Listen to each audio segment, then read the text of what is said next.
Enzo offered her a car, but it was never meant to take her home. After Marco finally confessed, he couldn't watch another man look at her and feel nothing. Enzo moved fast. A woman appeared with a polite smile, a courtesy car, and a route through the east entrance. Isabella knew danger when it dressed itself as hospitality. So instead of taking the ride, she walked straight to Marco and told him the truth. That one choice may have saved her life. Pause the movie right here. You and I need to really look at this exact moment, because this is where the powder keg gets lit. 200 of Italy's absolute worst nightmares are packed into the Rossi Grand Hotel, sipping expensive champagne under sparkling chandeliers. The air is practically choking with high-end cologne and unspoken death threats. Security guards are blending into the walls like breathing shadows, and cameras are catching every single twitch.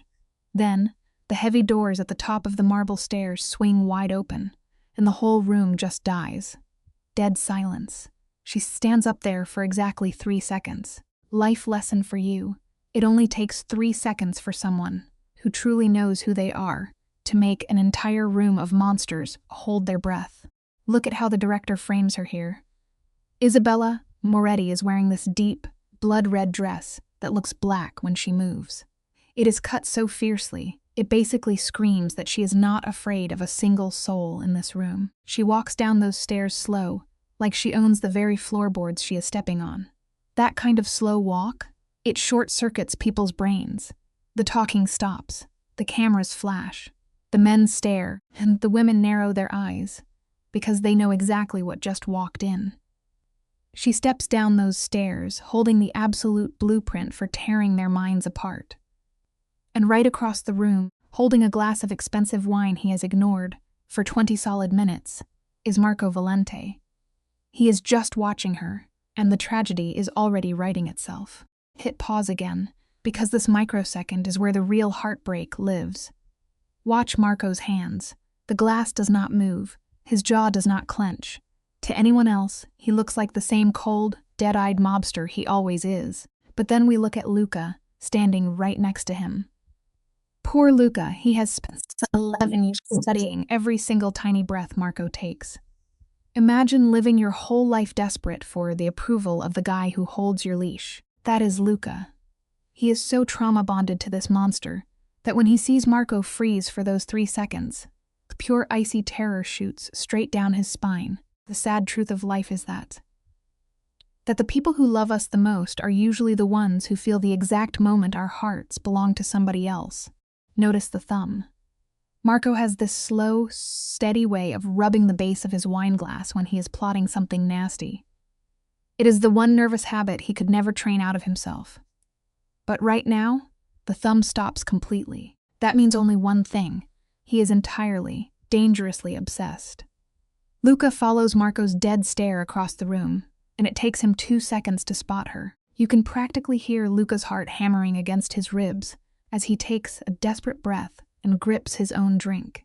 He asks Marco if he knows her, keeping his voice so low, like a frightened dog trying not to wake a sleeping bear. Marco does not say a word at first. Then, he drops the name like a heavy anchor. Isabella Moretti. It is a slow-motion disaster. His voice is flat, clinical, perfectly smooth, but the heavy, jagged weight he puts on her name is brand new. She is not supposed to be here, he says. Luca shifts just a fraction of an inch and asks the golden question, supposed to be, or invited to be. Marco does not even blink, keeping his eyes locked right on her. He knows those are 2 very different questions, because this party, it is not just a party. Enzo Rossi is throwing this glittering trap in his family hotel, and Enzo is Marco's worst nightmare. He is not some street-level brawler. Enzo is the kind of high-functioning monster who gives you a brilliant smile while handing you a poisoned drink. The hardest lesson here is that the prettiest rooms often hold the ugliest, most inescapable traps. Let us freeze the frame and really look at this piece by piece together. Enzo runs a massive, filthy underground empire of dirty money and corrupt politicians that poisons northern Italy like a hidden river. Marco had to show up tonight. If he stayed home, it would look like he was scared. And in this brutal world, being absent is the same thing as begging for mercy. So here is Marco, flanked by Luca, and two heavy hitters, wearing a custom black suit that costs more than what normal people make in a whole year. You can just see his neck tattoo, peeking out a snake wrapped around words about blood calling to blood. It is a sick reminder that no matter how expensive his clothes are, he is still a vicious thug at his very core. Look at how his sleeves are rolled back, just enough to show off that heavy black ink under the chandeliers. Those tattoos are not just art. They are a twisted scorecard of every life he has ruined to get to the top. Marco is the definition of a control freak, and he walked into this hotel completely ready for whatever nasty tricks Enzo was going to throw at him. But he never, ever planned for Isabella Moretti to walk in wearing that dress. She is gliding through a room full of killers like she is taking a Sunday walk in the park. Marco saw her do this 7 months ago, and her ice-cold calm drove him absolutely insane. Here is a truth about human nature.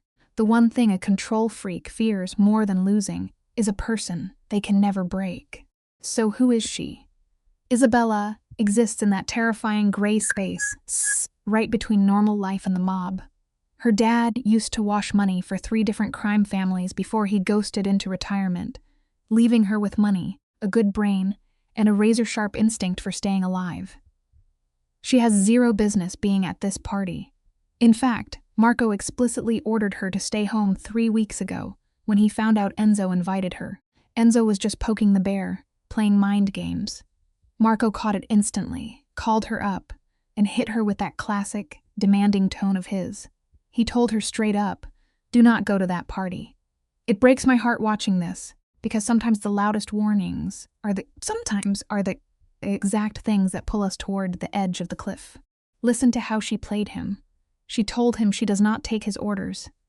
Marco tried to say he was just giving her facts, but she hung up on him. Cut back to Marco standing in his dark office for a solid 60 seconds. The knuckles on his hand, the one tattooed with the words, "Faith and strength," turned bone white around his phone.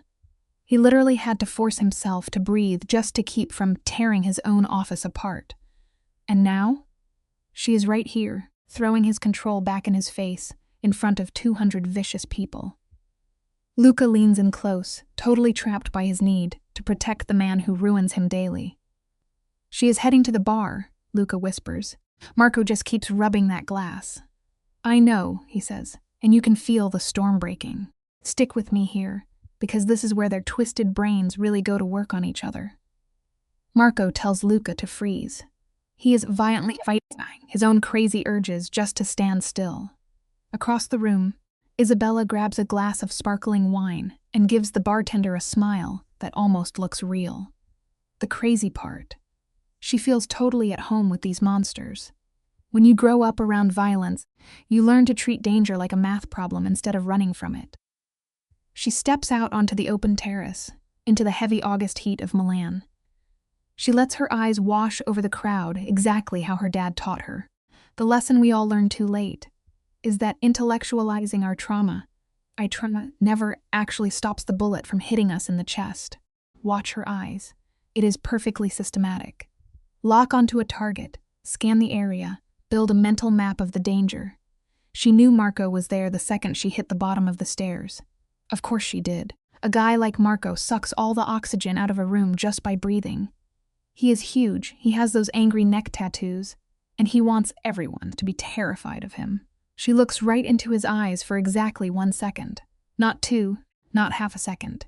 Just long enough to say, "I see you, and I do not care that you are here." It is not some childish game. It is a brick wall she is building right in his face.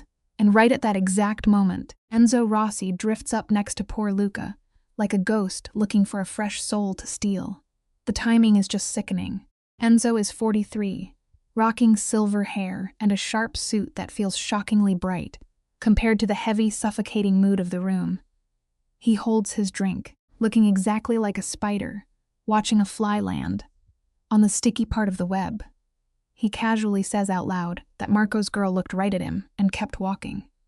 He says it to the room, but throws that knife straight into Luca, knowing Luca has to carry that disrespect back to his boss. Luca is literally frozen, caught between two terrifying predators. Marco turns his head so painfully slow. The room is loud, but right where these two men stand, the air simply evaporates. "Enzo," Marco says, and his voice is a loaded gun. "Marco," Enzo replies, his smile stretching. The saddest truth is that deadly wars often start with a simple smile. Let's pause right here, because you and I have definitely seen this exact type of toxic ego clash before. It gives us a pretty simple life lesson. True power is never about manipulating others. It is about mastering yourself. Enzo raises his glass in an utterly fake salute. "Glad you came," he says. "I was beginning to wonder." Then he deliberately shifts his gaze toward the terrace, locking his eyes onto Isabella. "Beautiful woman," he purrs. "An old friend of yours?" Marco does not even blink. "This is a nice hotel." Marco fires back. "Your grandfather had good taste." It is a flawless deflection, but Enzo just gives this microscopic nod. The message is received. Enzo is using the woman as human bait, and Marco is absolutely ready to burn this entire building to ashes to protect her. Now, let us look at the tragic irony of Isabella Moretti. She is walking through this gala, practically armored in her own confidence, completely operating under the delusion that she is here on her own terms. It reminds us of a hard truth. Sometimes the moments we feel most in control are the exact moments we are being played the hardest. She is totally oblivious to the reality that Enzo Rossi, operating like a textbook megalomaniac, just dragged her into a terrifying psychological war. He did not invite her because he was being polite. He invited her because he intercepted a surveillance file. Isabella has absolutely no idea that her name just landed on a highly sensitive kill list, tied directly to Marco Valente. It is a fatal security lapse, and Rossi is ruthlessly pulling the strings. Those intercepted files coldly labeled her as a high-value asset, but Isabella is wandering around completely blind to her new status in this lethal hierarchy. Marco, on the other hand, knows exactly how deadly this room is. We have to remember how he practically begged her to stay away earlier, but she just brushed off his panic with pure denial. It is a harsh lesson in life. Ignoring a warning does not make the danger disappear. It just leaves you completely defenseless. Now, they are stuck on opposite ends of this massive terrace like lab rats in a twisted behavioral experiment. The suffocating tension finally snaps when a voice suddenly breaks her isolation. "Someone is watching you." An older woman whispers from the shadows, forcing Isabella to slowly pivot and face reality.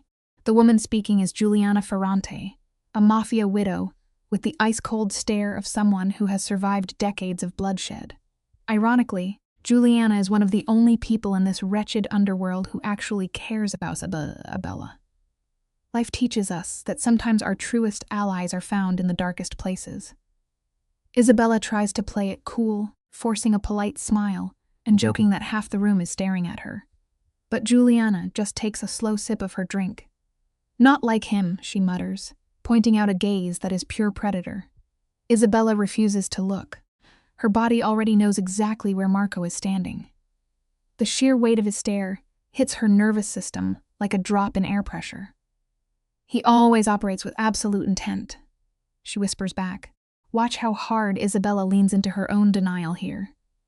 Giuliana sees the truth that Enzo Rossi is hunting her and tries to warn her about the deadly crossfire. But Isabella just stubbornly insists she is merely a girl enjoying a drink at a hotel bar. Here is the lesson we often learn too late. Pretending a danger does not exist will never protect you from its consequences. Giuliana lets out a cynical, heartbreaking little laugh. She gives Isabella one last warning about the heavy shift in the room's atmosphere that always happens right before the violence starts.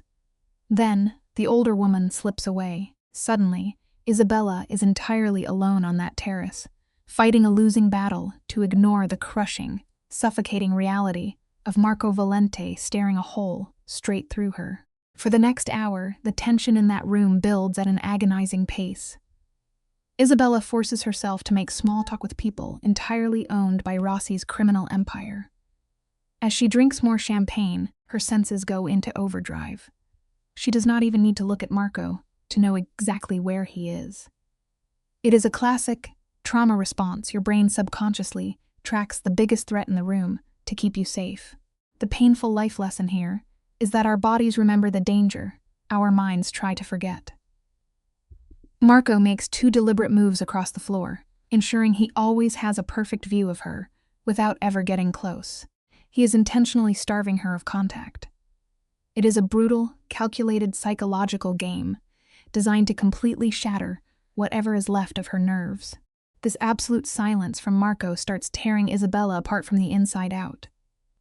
She was completely ready for a screaming match, bracing for him to storm over and demand to know why she came.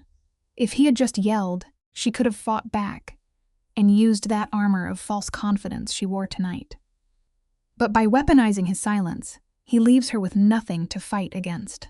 It is a harsh reminder that silence can often inflict much deeper wounds than words ever could. Then, the real monster steps out of the shadows. Enzo Rossi glides over with 2 glasses of champagne, moving with the terrifying grace of an apex sociopath. He flashes a perfectly practiced smile, showing just enough teeth to look friendly, but his cold eyes remain completely dead and empty of any human emotion. Rossi says her name, like he is handing down a royal blessing, instantly trying to establish his psychological dominance. He acts like seeing her is a delightful accident, entirely hiding the fact that he orchestrated this trap. Isabella takes the drink just to avoid looking like she is openly rebelling. Rossi looks her up and down, but not out of lust.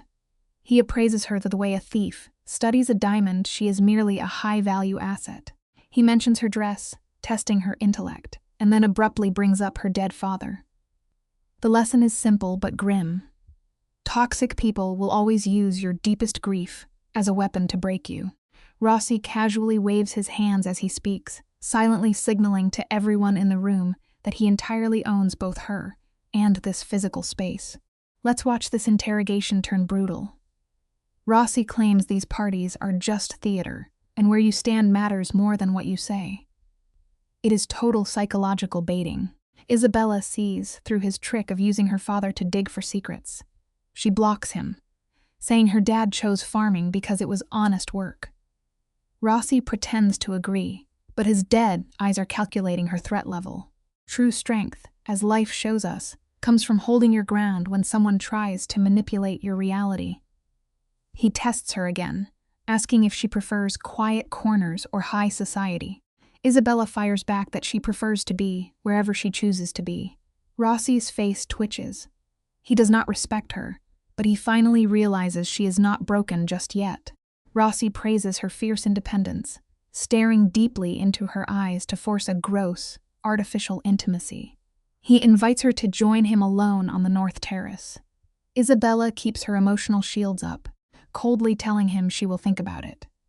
Rossi taps his glass against hers and finally slithers away. The second that suffocating monster is gone, Isabella lets out a shaky breath as her body desperately tries to regulate itself. It reminds us that surviving a toxic encounter takes a massive physical toll on your body, not just your mind.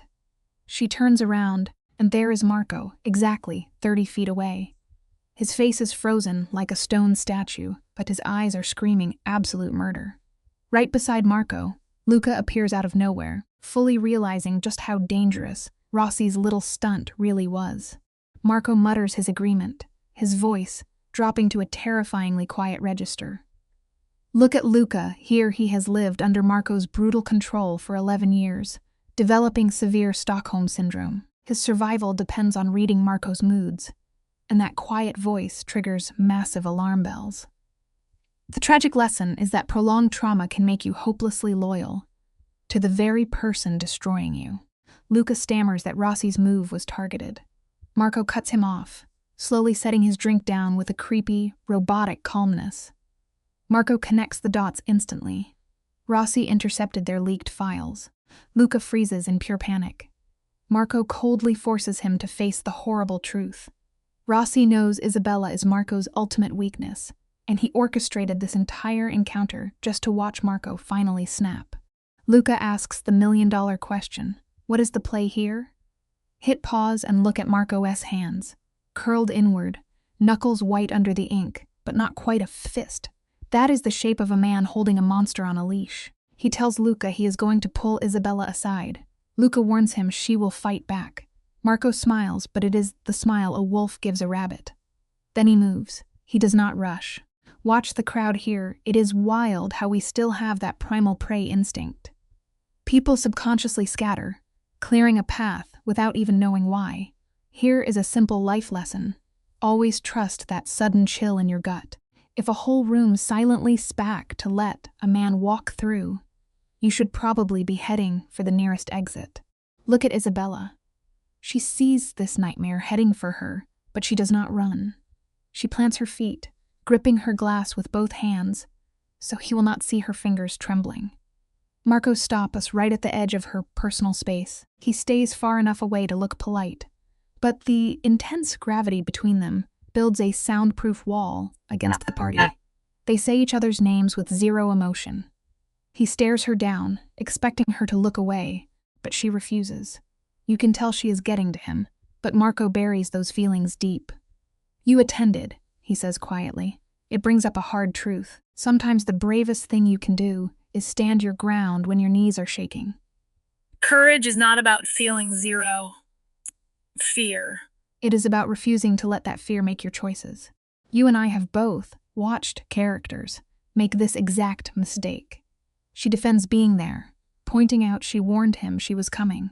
Marco calls her out on the difference between talking and actually defying him to his face. While they argue, her eyes drift down to the heavy ink on his arms. She has completely normalized the fact that she is standing toe-to-toe with a dangerous criminal. Marco pushes her about Rossi's motives, almost revealing how valuable she is to these people, but he catches himself. She brushes the warning off entirely. Here is the tragedy of it all, and a lesson we all learn the hard way. Ignoring a glaring red flag does not erase the danger. It simply ensures you will be the one caught totally exposed when the storm finally breaks. Let us hit pause and break this down together. This is where the psychological warfare really starts. Marco drops his voice.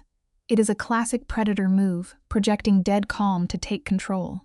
He warns her about the room, but Isabella is not backing down. She refuses to be just a pawn on his board. I do not live in his mind, she tells him. Or yours, she adds. Marco absorbs the hit without blinking. That is the scariest part. Complete stillness in a guy like this is a terrible sign. That is where they retreat when the stakes turn to life or death. He stares at her, totally cold and unyielding. Did he invite you to the private terrace? He asks. The lesson here is simple. Never mistake someone's absolute silence for weakness or surrender. Most of the time, it just means they are quietly reloading. Something heavy shifts behind Marco's eyes, like the air pressure dropping before a storm. Do not go, he tells her.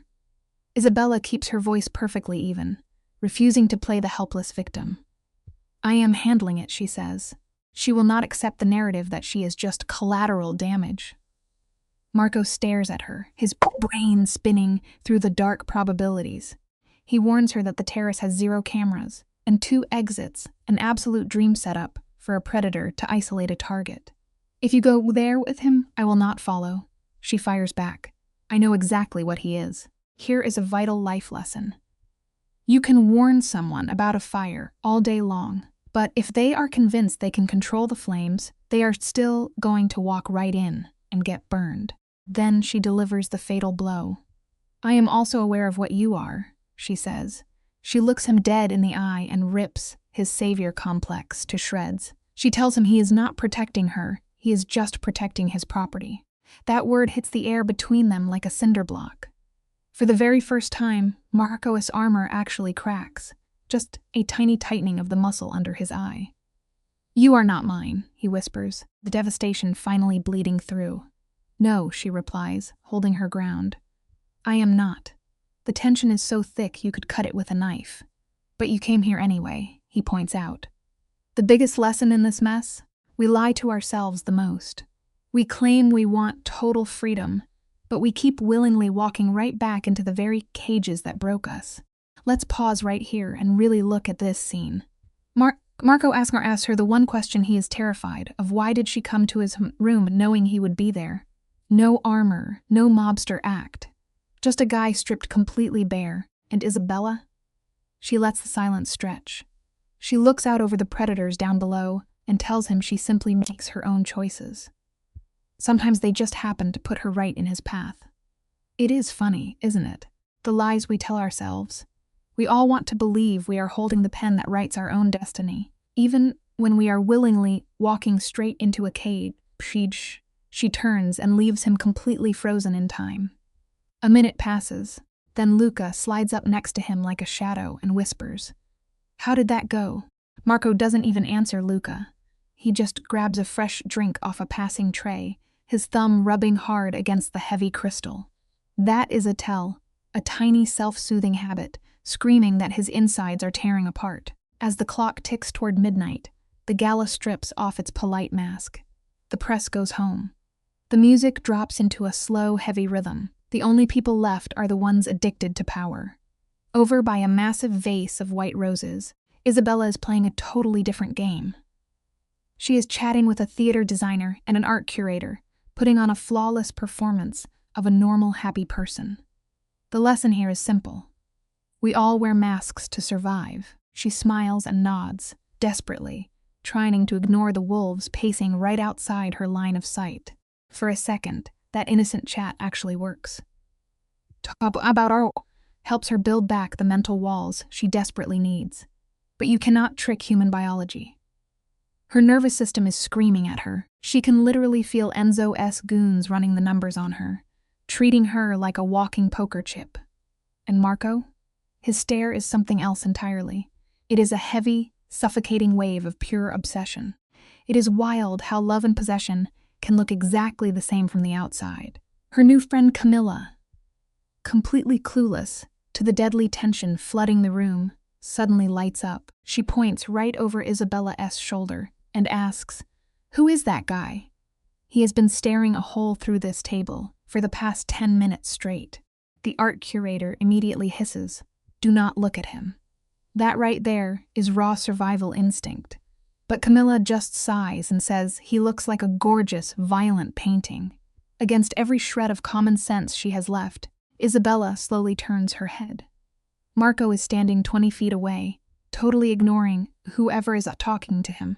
He is just staring at her, stripped of any polite manners. He is drowning in his own fixation. You know what they say, sometimes you have to stare directly into the fire just to prove you are not scared of the heat. She locks eyes with him for 2 agonizing seconds, letting the silence roar between them. Then she casually turns back to her friends and says, "Just an old friend." Camilla practically chokes on her drink, laughing at that lie. You and I know a real predator never leaves things to chance. It is 1:15 midnight, and Isabella is walking down a dead silent hallway to get her coat. Suddenly, Enzo Rossi blocks her path. He has 2 massive guys shadowing him, staying just far enough back to look like assistants instead of hitmen. The narrow walls force her hand. She either runs into him or stops. She stops. Enzo flashes a fake, oily smile, asking if she reconsidered joining him on the terrace. Isabella stays cold, saying she is just getting her bag. Enzo tilts his head, the trap springing shut. He says he imagines Valente found time to bend her ear tonight. Life teaches us the sweetest smiles hide the sharpest teeth, and Enzo is all teeth. Isabella does not give him an inch. Her face is a stone wall. She simply says she has spoken to a lot of people tonight. Then Enzo purrs her first name. Listen closely, because this is textbook manipulation. Using like that as a power move, a way to claim false intimacy and rip away her boundaries. He tells her that whatever Marco said is just paranoid delusion, not reality. He claims Marco twists his own anxiety into facts, but Isabella refuses to let him play with her head. She fires back that she makes her own independent judgments. Enz just beams at her. That, he says, is exactly why he invited her. The hardest truth to swallow is that sometimes being strong and independent makes you the perfect target for someone who wants to break you. Let's hit pause right here, guys. This is the exact moment the mind games hit maximum overdrive. Enzo slides over, casually blocking Isabella's only way out. He leans in, playing the nostalgia card, saying her dad was a genius at balancing loyalty and survival. Isabella isn't having any of it. She tells him her father is retired and has absolutely nothing to do with this. Her voice is like ice, but Enzo just gives that slimy smile. He tells her she has great instincts, but they are completely wasted on a guy who only sees her as a piece of property to lock up. And right on cue, the temperature in the hallway drops to absolute zero. Marco Valente steps out of the shadows. He heard every single word. That usual robotic, cold-blooded mask he wears, completely gone. You have to understand who Marco is to get why this scene is so crazy. The guy is a walking vault, but right now, every single wall he built is lying in ruins. He looks totally exposed. The dim light catches the heavy tattoos on his neck. A snake wrapped around a phrase that means, blood always answers to blood. It is a permanent scar of the violent world that made him. His sleeves are rolled up, muscles tense under all that dark ink, with the word for strength bruised right into his knuckles. Enzo just turns to him, totally relaxed, like a spider who just caught his fly. He actually smiles and says Marco has perfect timing. Marco does not even acknowledge the joke. He just calls out for Luca, his voice completely dead, never taking his eyes off Isabella for a single second. Right on cue, Luca steps out of the dark. He slides right between Enzo and the hallway, blocking him with this incredibly smooth, polite motion. It is a masterclass in telling someone to back off, without throwing a punch. Luca looks Enzo dead in the eye and says there is an important guest waiting for him on the South Terrace. It is a total lie, but it gives Enzo a clean way out. And guys like Enzo, they care about their image more than anything else. He is never going to throw a tantrum at his own party. So he takes the bait, murmurs a quick excuse, and gives Isabella this long warning look, telling her to think about his words. The second Enzo is out of sight, Marco covers the distance between them in 3 huge steps. He leans in close and just asks if she is all right. Isabella tries to brush it off, swearing nothing happened. But Marco is staring at her with this wild, unguarded intensity. He is scanning her face like a man desperate for oxygen, begging to know what Dezo said before he interrupted. She looks right back at him and drops the hammer. She tells him Enzo thinks Marco's protection is just a sick way of controlling her, that she is nothing but a tool to him. You can actually see the physical pain hit Marco's face. It is that sharp sting you get right before a wound starts bleeding. He sniffles, insisting Enzo just wants to poison her mind. Isabella stays completely calm. She says she knows exactly what Enzo was doing, but that does not mean the guy was lying. The silence after that is just brutal. All their usual masks are gone. Pause the movie right here, guys. We are watching a deeply broken man try to spit out a feeling he has buried his whole life. He tells her he has a list of people his crew considers critical to protect, and she is on it. Isabella just looks at him and asks if it is a list of his property. You can see the war tearing him apart inside. His jaw is locked tight. His fists are clenched. He is fighting everything he was raised to be just to make her understand. He finally chokes out that they aren't assets. They are people he simply cannot bear to lose. The whole hallway just goes dead quiet. It really makes you think about how crazy life is.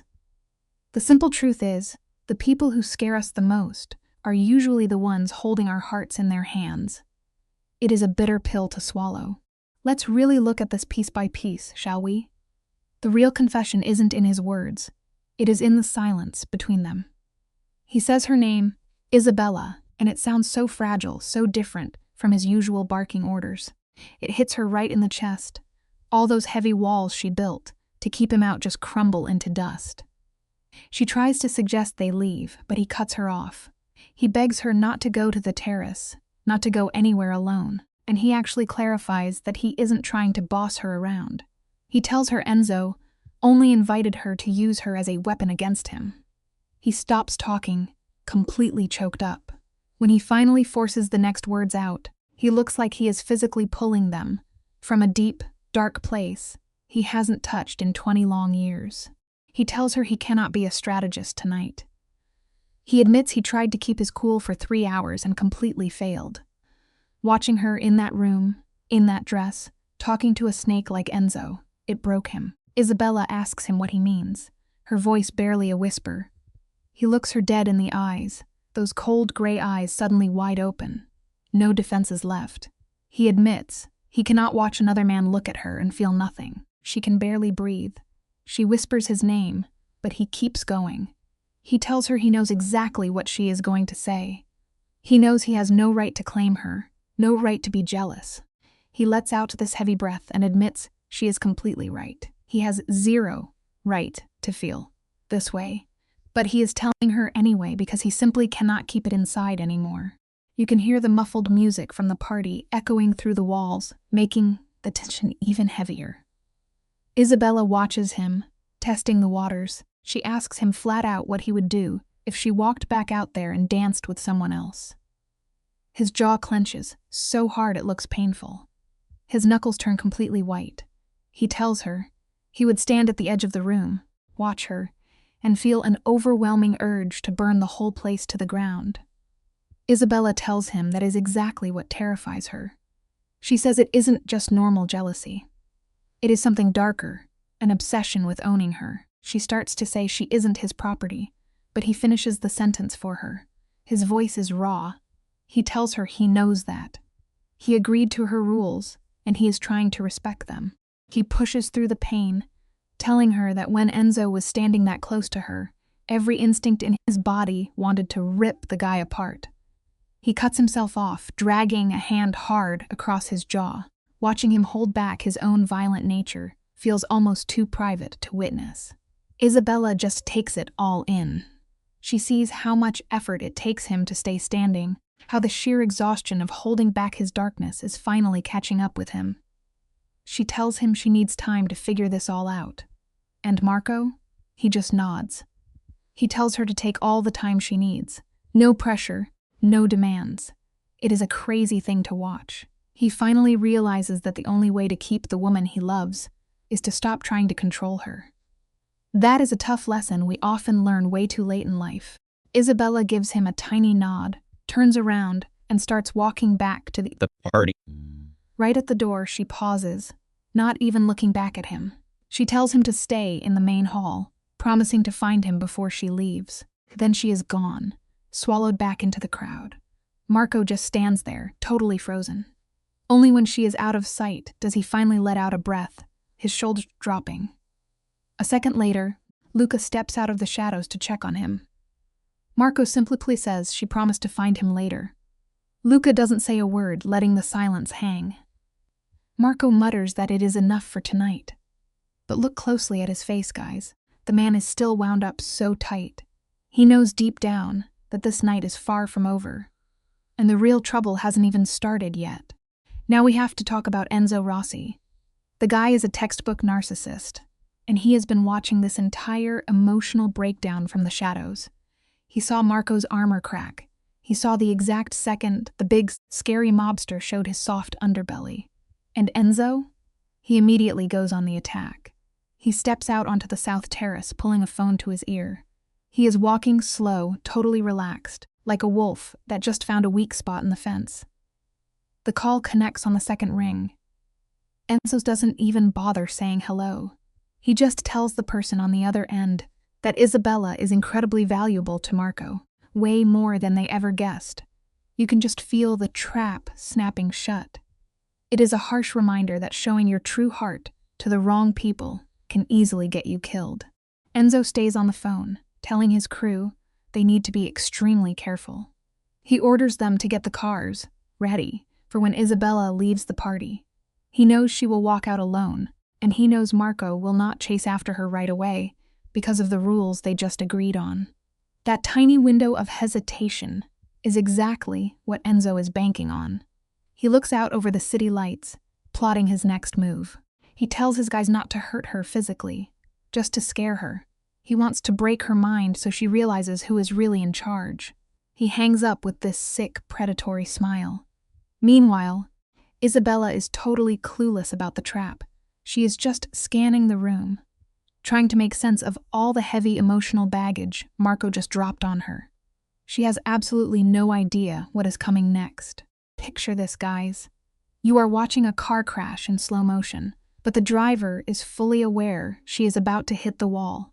Isabella is standing there, literally pressing her fingers to her collarbone, like she is trying to keep her own heart from jumping out of her chest. It is a classic self-soothing move.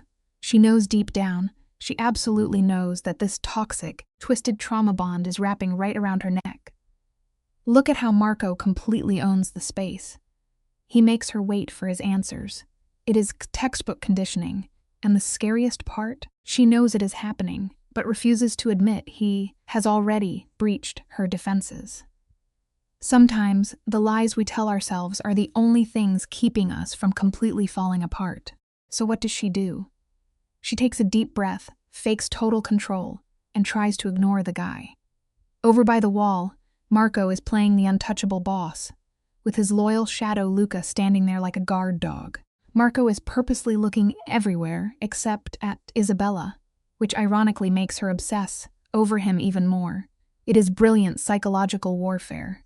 She heads to the bar to get some water and calm her fried nerves. But watch the bartender. It is a different guy from an hour ago. He is pouring her drink, when suddenly this random woman slides right into Isabella's personal space. It goes to show that the moments we try the hardest to run moments we from our problems are usually the exact moments we walk right into a trap. Let's pause right here and look at this setup. The woman looks totally unremarkable, bland clothes, mid-30s, basically a ghost, designed to be forgotten the second you look away. She asks for Isabella, dropping the absolute bomb that Enzo Rossi is offering her a ride home. Yeah, right, a convenient car waiting at the east exit, because the usual rides are down. She hands over this little card, and you can practically see the ice water hit Isabella's veins. Isabella has survived way too many bad situations, not to recognize a hit job, dressed up as a polite favor. The tension is thick enough to choke on. She stares at the woman's face, searching for the lies. It is a harsh reminder that the most dangerous threats in life almost never look like monsters. They usually show up offering you a favor and a polite smile. Isabella does not even blink. She just casually takes the card with zero emotion, playing it totally cool, and walks straight toward Marco. Now, Marco has been watching the whole room this entire time like a hawk, looking for a mouse. The second she changes her path and heads his way, his brain snaps to full attention. She stops right in front of him and just drops the news. Someone from Rossi's crew tried to hijack her ride home, pointing her to the east exit. Watch Marco's face here, guys. It is chilling. That scary, quiet calmness he always has, it instantly turns into pure, freezing ice. It teaches us something real, true anger does not scream and shout. True anger gets dead quiet, right before it destroys everything. By the time she finishes speaking, Luca has already vanished into the crowd like a ghost. Marco barely even had to look at him.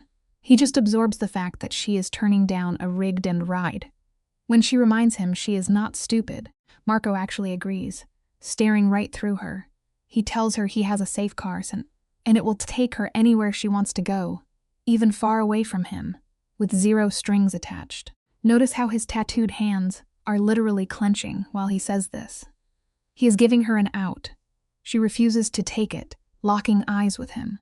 It is a heavy moment that reminds us how the strongest form of trust is not built when things are perfectly safe, but when you actively choose to stay in the fire together. Stick with me. This is where the power play gets interesting. Marco is secretly relieved she stayed, though he hides it behind a total poker face. But they do not just run for the door. Oh no. If they leave right away, Enzo wins the mind game. So instead, they just hang out for another 30 agonizing minutes, totally separate but completely aware of each other. It is a masterclass in holding your ground. Finally, Luca slides back into the picture and quietly confirms the trap. The car outside belongs to one of Enzo's fake companies. It is a brilliant little lesson in survival, honestly. Sometimes the bravest thing you can do when someone tries to scare you is just stand absolutely still and refuse to give them the satisfaction. Today, You and I are going to unpack this exact scene, because this is where the movie turns brilliant. Luca tells Marco about the criminal drivers and the armed guys hiding at the exit. Does Marco panic? Not even a little bit. He is cold, calculated, ordering his own cars to the opposite door to keep Isabella safe. Meanwhile, the camera cuts to Enzo Rossi over by the piano, soaking up everyone's fake praise like a total narcissist. He feeds on fear. Marco just watches him from the shadows, completely unbothered. It is such a stark contrast. The simple truth of the matter is that true power never needs to announce itself to the room. It just sits quietly in the corner, taking notes and waiting for the right moment to strike. Marco realizes Enzo actually tried to use the woman he cares about, and his voice goes completely dead. Honestly, that flat tone is way more terrifying than if he had started throwing punches. Luca immediately snaps to attention, showing that dark, twisted loyalty he has for the man who ruined his life. It is heartbreaking when you think about it. Anyway, they finally make their move toward the west doors. Marco slips right in beside Isabella, so smoothly it looks like an accident. But Enzo notices. Guys like Enzo always notice. Isabella practically gravitates toward Marco's shadow for safety. It is a raw reminder that when everything is falling apart, we naturally drift toward the person who makes us feel secure, no matter the cost. She does not grab onto him, but you can see her whole body finally relax. Marco quietly tells her to take his backup car and go anywhere she wants, putting a wall between them on purpose. When she asks why he is suddenly pulling away, he actually hesitates.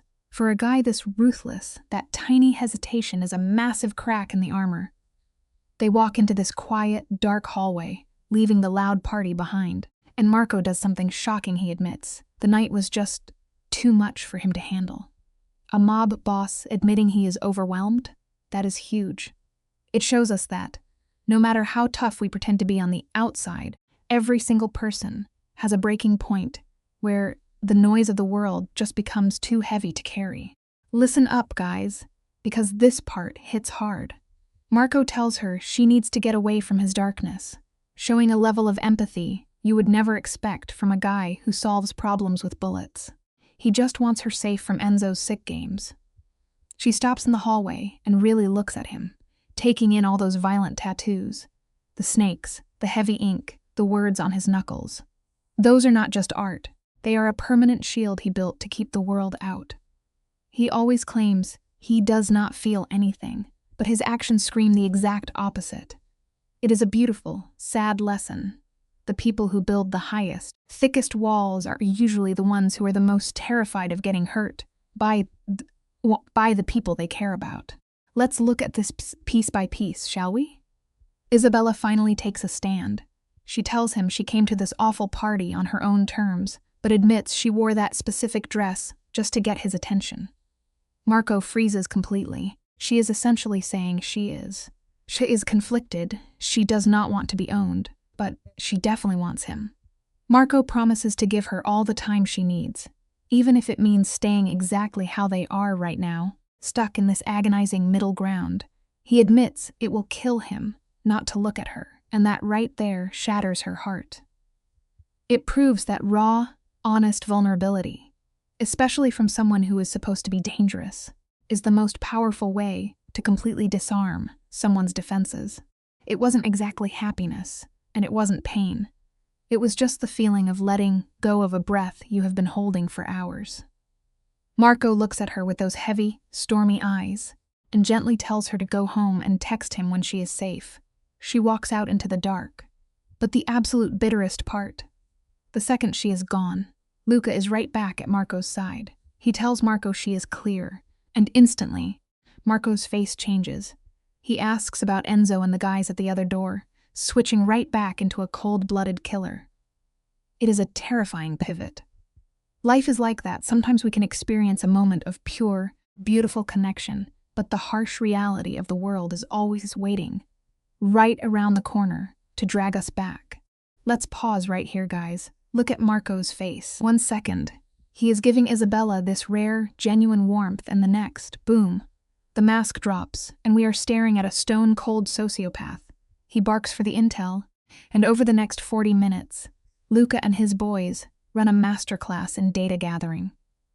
They pull up the shell company, background check the driver, and trace Enzo's little phone call from the terrace. They mathematically dissect Enzo's desperate need to pull the strings. It is a brutal lesson in how this world really works. The most dangerous guys in the room do not rely on chaos to win.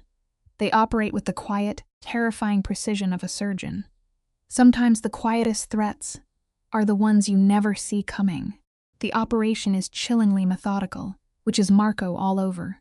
He treats information like a finely honed scalpel, and violence, that is just a messy, blunt instrument he saves for emergencies. By refusing to go back inside the Gala, he leaves his car parked out front like a ghost. It is a silent, agonizing mind game that forces Enzo to sweat and rethink his entire strategy. But then, at exactly 15 minutes past 1 in the morning, Marco's phone buzzes. Isabella is home.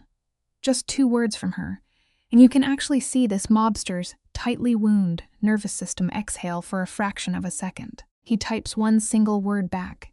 It is funny, right? We build all these massive walls to stay safe, but one tiny word from the right person can tear them all down. She texts back, asking how he is holding up. Picture him standing in that dead quiet hotel hallway, his brutal neck tattoos screaming against that tailored black suit. For a guy who lives on instinct, he actually stops to figure out his own feelings. He types back that he is complicated, and they say they're good nights. Just like that, the emotional door slams shut. He pockets the phone, turns back into the boss, and tells Luca the retaliation is coming soon. Then they just walk out into the glowing, indifferent streets of Milan. The city does not care about the blood they are about to spill. The tragic part of a life is that the world just keeps spinning, completely blind to the silent, invisible wars, tearing us apart on the inside. Sitting in the back of his car, Marco watches the city lights smear across the tinted glass. His brain is playing a highlight reel of her in that burgundy dress, but deeper down, he is reeling from the relief of finally admitting a truth he buried for years. He rubs the ink on his neck, a permanent mark, proving that you cannot outrun your own blood. He knows a massive shift is coming. Fast forward through 3 agonizing days of total radio silence. In Marco's paranoid, high-stakes universe, going quiet is not an accident. It is a brutal psychological weapon. It forces Enzo to sit alone in a room and imagine every single horrific way he might die. Sometimes the absolute worst punishment you can give someone is just leaving them alone with their own thoughts. To anyone else, Marco is running his empire like a perfectly oiled machine.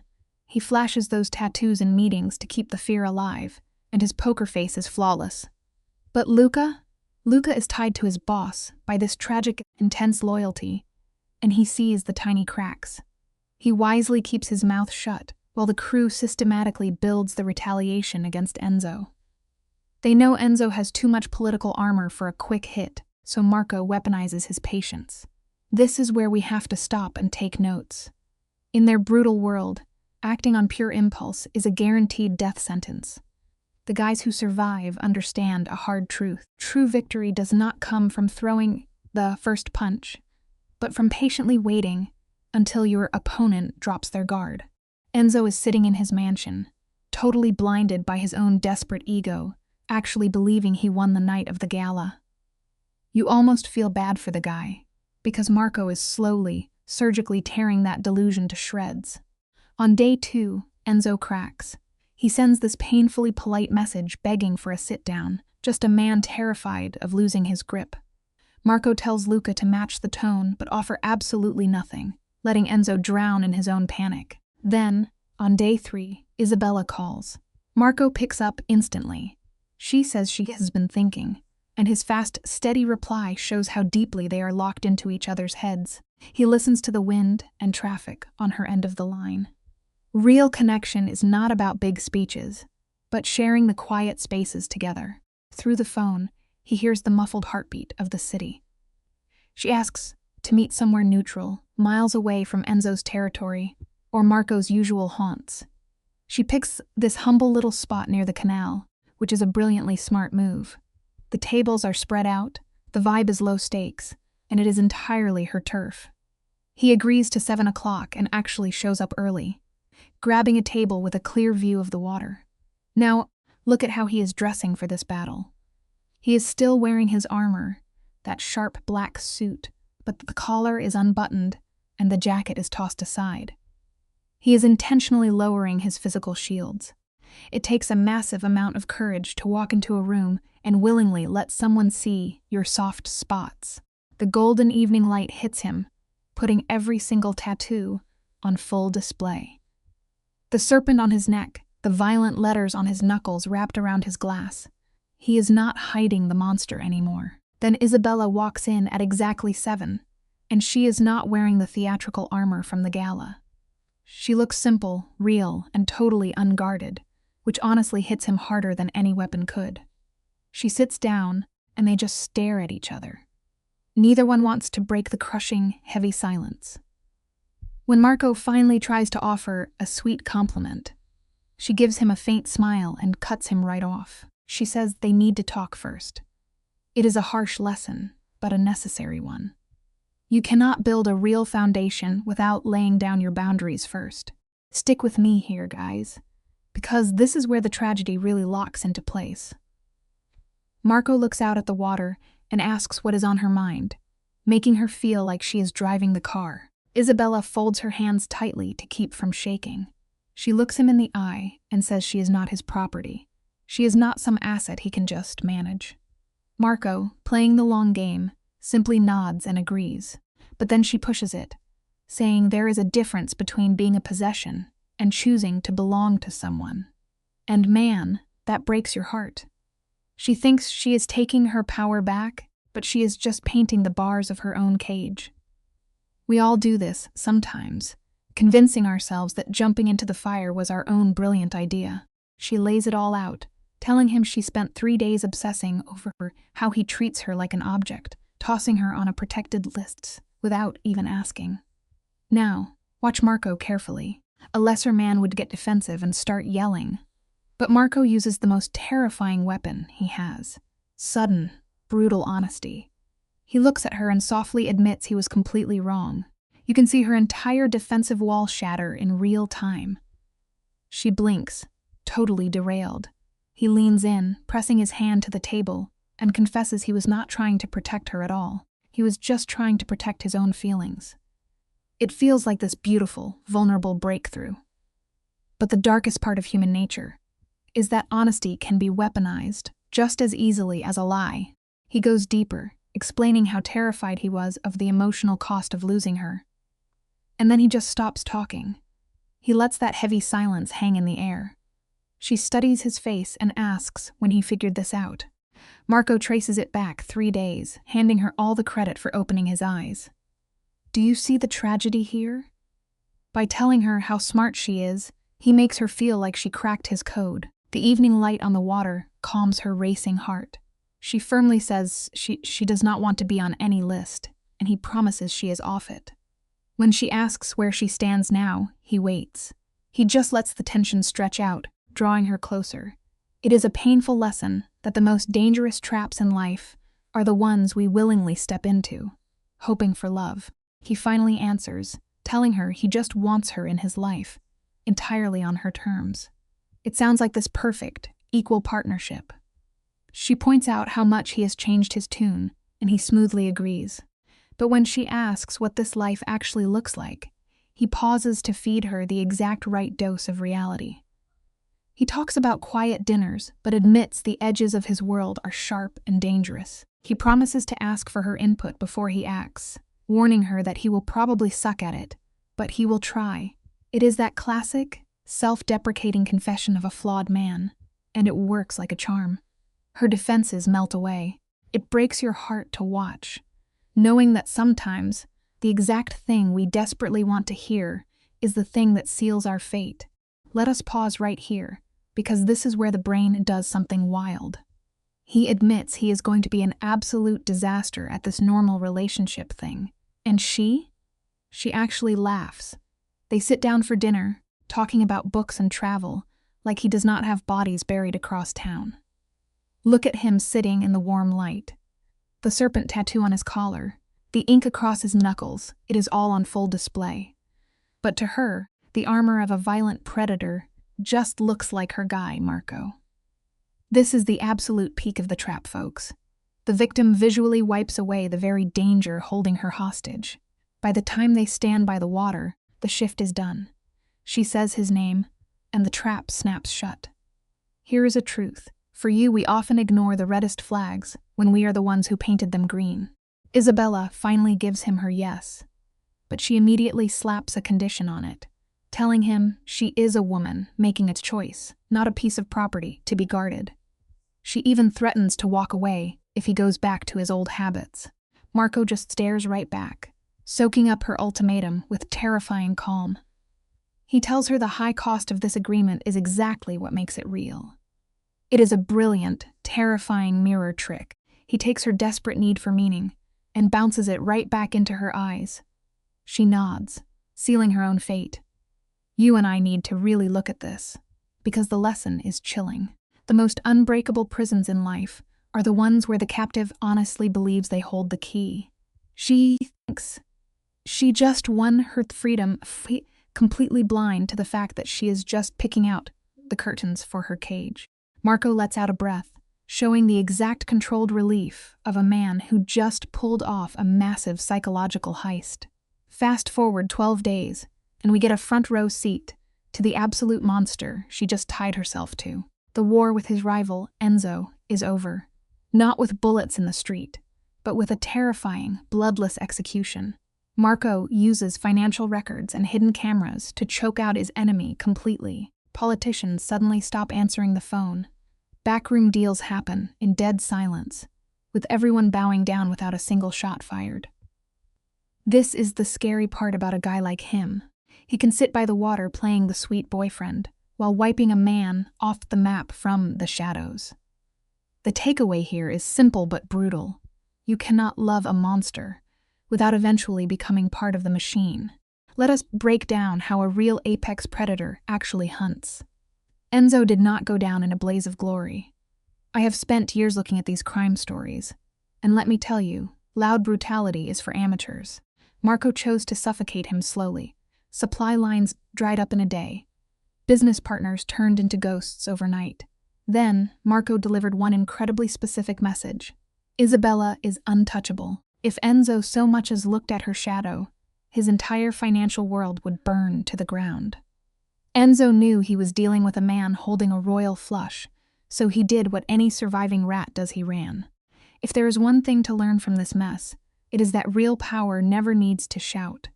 It just whispers a threat, so total, so absolute, that fighting back is not even a real option. He completely cuts Enzo off, which is a classic move to isolate the prey. When Marco finally decides to tell Isabella what he did, he waits a full week just to make sure his trap is totally secure. Just picture this scene. They are out on her terrace. She cooked a meal, playing house in a way that screams early-stage trauma bonding. He shows up 5 minutes early, pretending to be polite while actually scanning into the area like a hawk. While the city buzzes down below, he casually lists off every single piece of blackmail he used. He lays out the entire master plan of his dominance. Isabella just sits there, taking a slow sip of her wine, drowning in the sheer scale of his control. When he finishes his cold little speech, the air just dies. She does not say a single word. True silence is often the loudest realization of being trapped. She processes all of this with a neutrality that is honestly hard to watch. You have gathered all this dirt just to keep him in a box, she says, not to end him.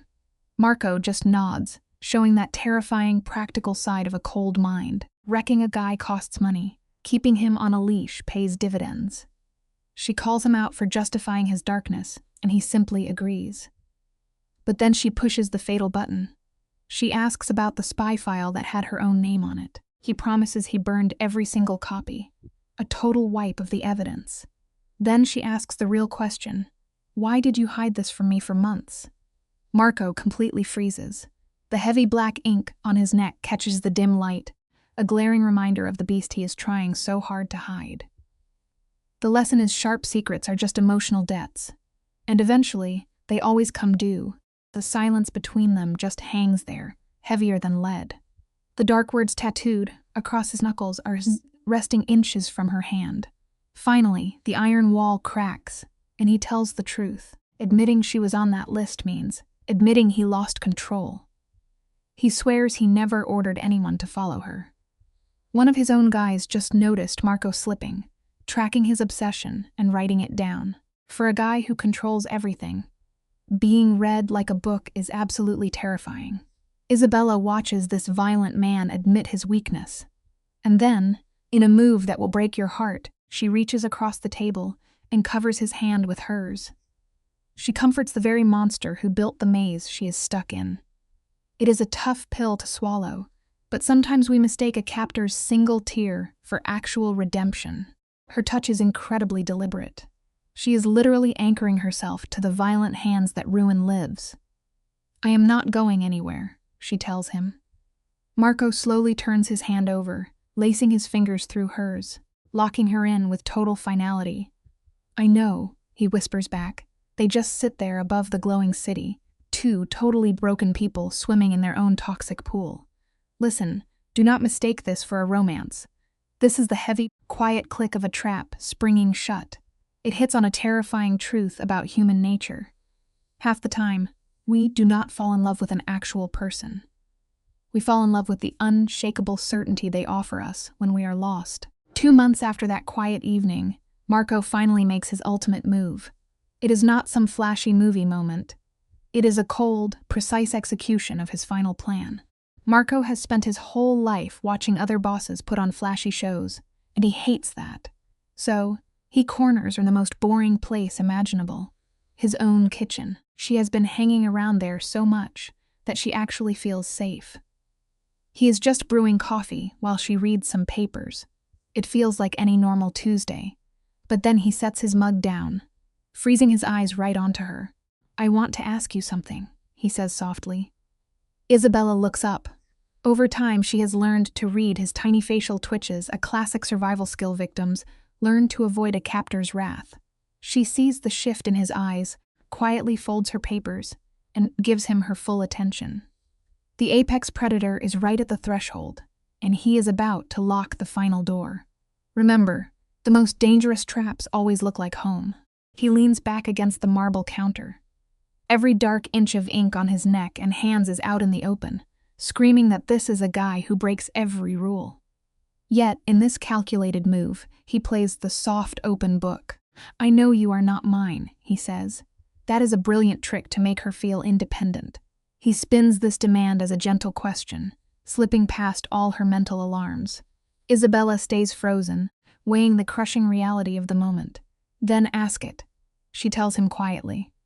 Marco locks onto her face with the starving intensity of a man staring at his greatest prize. "Will you stay?" he asks. "Not for the weekend, not until the heat dies down." "Permanently." And just like that, the heavy cage door clicks shut. She is the one holding the key, but she is already sitting on the inside. Control is just an illusion when someone else writes the rules. In the world of psychology, this is called negotiating baseline attachment. Marco tells her she gets to draw the lines, and he lets that massive concession hang in the air. Think about it. A guy who rules a criminal empire is handing over the steering wheel. He is not forcing her into his bloody lifestyle. He is dropping his armor and showing his soft underbelly. The bright morning light washes over the kitchen, exposing everything. When Isabella chooses this dark, simple vow over some normal proposal, she is just trying to survive emotionally. The biggest life lesson here is one we all need to hear. The human brain does not care about fancy weddings. What it craves is rock-solid stability. Real security does not live in a signed contract. It lives in the undeniable, terrifying weight of someone else's permanent intention. Today, you and I are going to unpack this together, because it breaks the mold of how monsters usually operate. When Marco asks for forever, there is no dramatic show. The words just drop like a stone, crushing her old reality. He walks across the kitchen, taking those same hands that have ruined lives, and gently holds her jaw. She reaches up, pressing her hand against his chest, just to make sure there is an actual human heart beating in there. She looks him in the eye and warns him that he is going to fail miserably at this. Marco agrees with absolutely zero hesitation. Here is the crazy truth about love. Real intimacy demands that we stand there and admit how emotionally clueless we truly are. By letting her call him out, the kingpin drops his shield, finally choosing a real connection over the cold comfort of absolute power. Let's hit pause right here, because you and I need to look at what's really happening. The kitchen lighting is unforgiving, stripping away the mafia glamour. She gives him one grounding kiss and steps back to watch his face. Guys, Marco is an apex predator. He spent his life building massive, impenetrable fortresses just to survive the streets. His skin is tattooed as a defense mechanism, and he controls his empire with pure violence. Yet, in this quiet moment, he is actively tearing down a load-bearing wall in his own mind. It is terrifying to watch, but it hits right in the chest, because the bitter truth is, healing does not start when the danger is gone. It begins the exact second you finally become brave enough to let someone see you without the armor. Do not let the romantic music fool you, okay? Marco did not just magically cure his violent pathology overnight. That massive serpent tattooed right on his neck is still screaming his lethal lineage to the world. He is still Marco Valente, the undisputed kingpin running a highly volatile syndicate. Those scars on his forearms from decades of street wars did not just wash off in the shower. But what he is doing here is crazy. He is using his mobster-level compartmentalization to build a tiny, secure psychological bunker just for her. When he lowers his guard, she does not find a monster. She finds a broken guy desperately trying to learn how to be human. It teaches us a brutal reality. Changing your internal emotional landscape does not magically fix the chaotic world you inhabit. Watch how she navigates this mess. She moves through his world like a ghost, ignoring the shady enforcers in the hall and the heavy trauma he drags inside. She does not try to fix him, which is honestly her smartest move. She just acts as a stabilizing force. And his attempts at domestic routines? Heartbreakingly intense. He brews coffee like he is interrogating the beans. He reads a novel with terrifying focus, his bruised knuckles gripping the spine like a weapon. But the real kicker is how he listens to her. No manipulation, no gathering intel to use against a rival. Just pure, desperate attention. It reminds us that, no matter how far gone a person is, even the darkest minds have a profound capacity to learn the quiet, simple habits of love. Of course, he still messes up. You do not just turn off decades of survival instincts. He instinctively tries to boss her around like one of his foot soldiers, but then you see him freeze, catching himself mid-sentence. When she calls him out on his nonsense, he actually swallows his pride and takes it. This is not some fairy tale romance. It is a gritty, exhausting battle for survival. Then we get to this gorgeous autumn scene on the terrace. The city is glowing below them, and she finally drops the big question. She asks him to explain the tattoos. He looks absolutely terrified, and we feel it right alongside him. But here is the ultimate life lesson you need to take away. If you really want to understand why someone acts the way they do, you have to bravely ask them to read you their scars. She timed this perfectly, waiting for the absolute safety of their apartment. Look at Marco's face. He stares at his own arms, seeing his violent past through her gentle eyes. Every piece of ink is a literal map of his trauma. He holds up his right arm, showing off this dense script. It is a line from Dante about being lost in the middle of life's journey. He got that carved into his flesh when he took over the family business at age 31, the exact moment his innocence died. The tragic beauty of this scene gives us a profound lesson. We all carry the exhausting weight of our defining choices. Some people just choose to wear their heaviest, most painful moments right on their skin, where the entire world can see them. This breaks my heart. She reaches out and traces the ink, validating his pain. He points to a geometric shape, a memorial for an uncle, gunned down when Marco was 17. He put it on his hand so he would face his grief every time he threw a punch. Then he shows his knuckles, spelling out faith and strength. But Marco is no saint. His version of faith has nothing to do with religion. For him, faith is the stubborn refusal to break when everything goes wrong. Now stick with me here, because his twisted logic reveals an incredible truth. True resilience is not about having all the answers or knowing how the story ends. It is simply having the raw, blind courage to keep taking the next step in the dark, trusting that you will eventually find your way home. Then we get to the deadliest piece of the puzzle, that massive snake on his neck with the words, "Blood calls to blood." For years, Marco wore that as a death sentence, convinced his violent roots would drag him to the gutter. But watch him rewrite his own destiny right in front of us. He looks at her and flips the meaning, saying that things that truly belong together will always find each other. Then Isabella laughs. It is a loud, unpolished sound that completely shatters his defenses. The ruthless boss is totally disarmed by a single moment of joy. It serves as a beautiful, devastating reminder. You can spend your life building thick, impenetrable walls of trauma to keep the pain out. But those same fortresses can never stop the light from eventually finding a crack in the stone. Looking at her smile, Marco feels something alien hit his chest. For 37 years, he buried his emotions so deep, he practically had clinical numbness. But now, he lets himself feel it. Fast forward 3 weeks, and we get this brilliant payoff. There are no dramatic thunderstorms.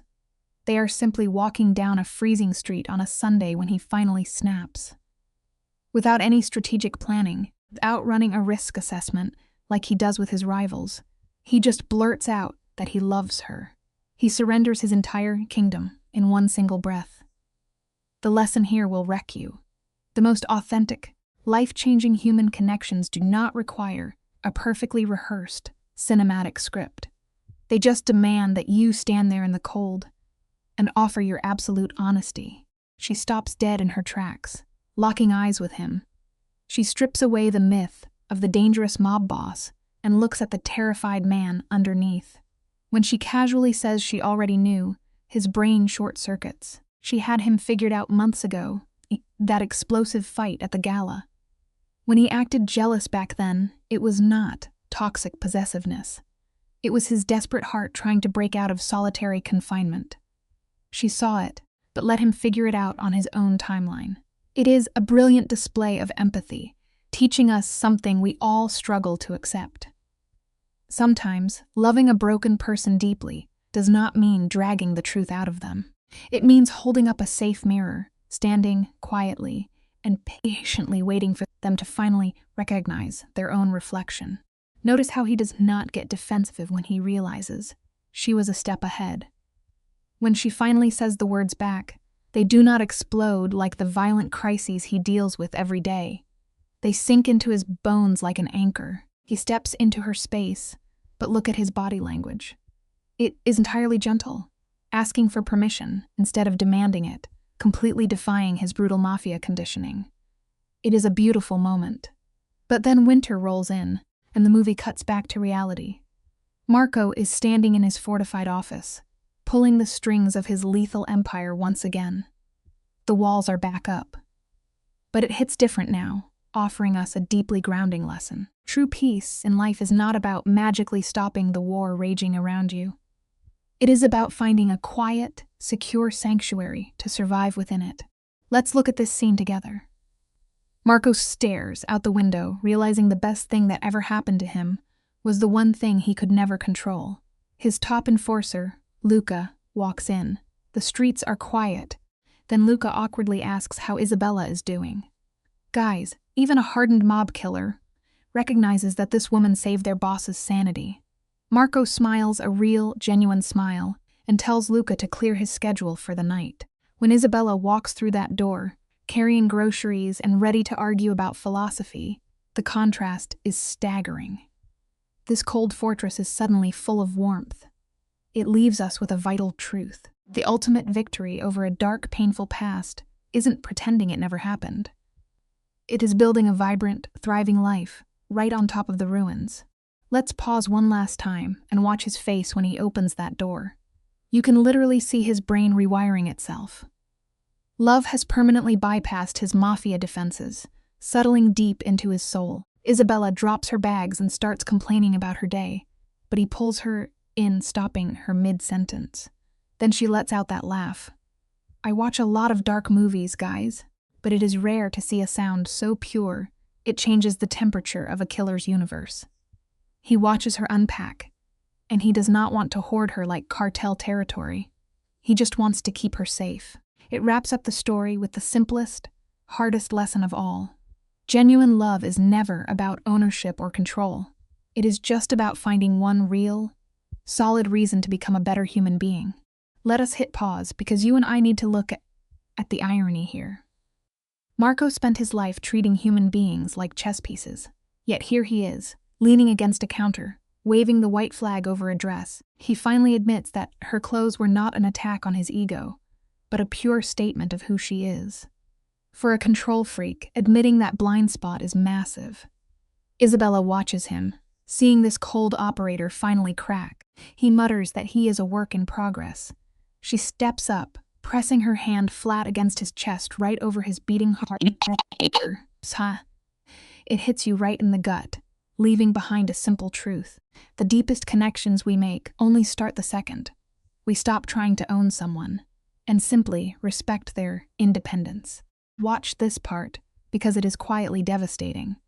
They trade names like confirming a fatal diagnosis. Marco Valente and Isabella Moretti. She warns their dynamic will be complicated, and he agrees it will be a catastrophe. But they stay, anchoring themselves in the wreckage. This is the moment their trauma turns into a permanent choice. When she kisses him, it is a deeply rooted claim on his soul. His hands, usually busy breaking things, hold her with a jarring gentleness. The faded scar on his neck stands out, a ghost of his past, tamed by her presence. It leaves us with a heavy but beautiful lesson. Even the most brutally damaged people can rewrite their tragic endings, if they can just find the bravery to stand there and be completely vulnerable. People always say trauma calls to trauma, but if you really look at these two, it is something much older. It is blood calling to blood, a primal homing beacon going off in the dark. The wildest part? Isabella pulled this dangerous man back from the edge of his own void without a single mind game. No manipulation, no clever strategies, no toxic push and pull. She just stood there, stubbornly and permanently being herself. For a guy who has survived in a world built entirely on lies, her raw honesty became his only anchor. Looking at how this unfolds, it hits you with a truth we all need to hear. You never have to twist yourself into knots or fake a perfect persona to find where you belong. Having the sheer guts to exist exactly as you are is the only force truly required to bring someone safely home. Marco Valente, as struggle gives the story one of its deepest lessons. There is a difference between protecting someone and possessing them. Marco is dangerous, disciplined, and deeply aware of the threats around Isabella. He knows Enzo Rossi invited her not because he admires her, but because he discovered she matters to Marco. Marco wants to keep her safe, and that instinct is understandable. Yet Isabella challenges him because his concerns sometimes feels like ownership. The personal significance list becomes a powerful symbol of this problem. Marco may not have created it as a tool of troll, but the fact that Isabella is categorized and monitored without her knowledge reveals how easily protection can become dehumanizing. This teaches an important educational lesson for relationships, families, workplaces, and leadership. People are not assets. Even when someone is valuable to us, we do not have the right to manage them like property. Real care must respect choice, consent, and identity. Marco's growth begins when he admits that Isabella was right. He realizes he was not only protecting her here, he was also protecting himself from the pain of losing her. That is an honest and mature insight. Many people claim they are acting for another person's safety when they are actually acting from fear, jealousy, or insecurity. Marco's change is meaningful because he stops defending his behavior and starts asking instead of deciding. The lesson for viewers is clear. Love should never reduce someone to mine in a controlling sense.